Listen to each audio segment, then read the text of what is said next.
শহরের নববর্ষের উচ্ছ্বাসে যখন মেতে উঠেছে চারিদিক, ঠিক সেই মুহূর্তেই চমক দিলেন অনির্বাণ ভট্টাচার্য। বর্ষবরণের মঞ্চে দাঁড়িয়ে নিজেই জানালেন তার পরবর্তী বড় পদক্ষেপ দেশু 7-এর যাত্রায় যোগ দিচ্ছেন তিনি।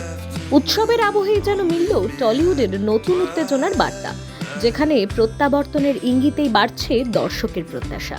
শুভশ্রী এই জুটিকে নিয়ে মানুষের মধ্যে যে উন্মাদনা, মানুষের মধ্যে যে উত্তেজনা, এক্সাইটমেন্ট, সেইটাতে যে আমি জুড়ে যেতে পারছি একজন অভিনেতা হিসেবে, এবং আমার দেবের প্রতি এবং এইটা নিয়েও আমি এক্সাইটেড যে দেব প্রথমবার পরিচালনা করতে চলেছে এবং সেইটাতে কাজ করবো। আমার প্রথম ছবি দেবের সাথে আসি, তারপর এইভাবে একটা বৃত্ত সম্পূর্ণ হওয়ার ব্যাপার। এবং বহুদিন ধরে শুভশ্রী আমার খুব পছন্দের অভিনেত্রী, কিন্তু কিছুতেই কখনো ঠিক শুভশ্রীর সঙ্গে অভিনয় করা হয়নি।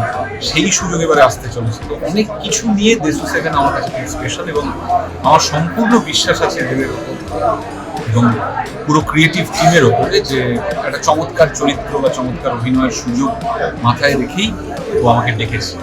তো এই সমস্ত অ্যানাউন্সমেন্ট, এইসবের পালা শেষ, এবারে আসল কাজ চলচ্চিত্র নির্মাণ, যাতে মানুষ আমাদের ছবিটি দেখে আনন্দ পান, সেই কাজ যত তাড়াতাড়ি শুরু হবে তার জন্য আমি মুখিয়ে আছি। Bureau report, news pole Bangla.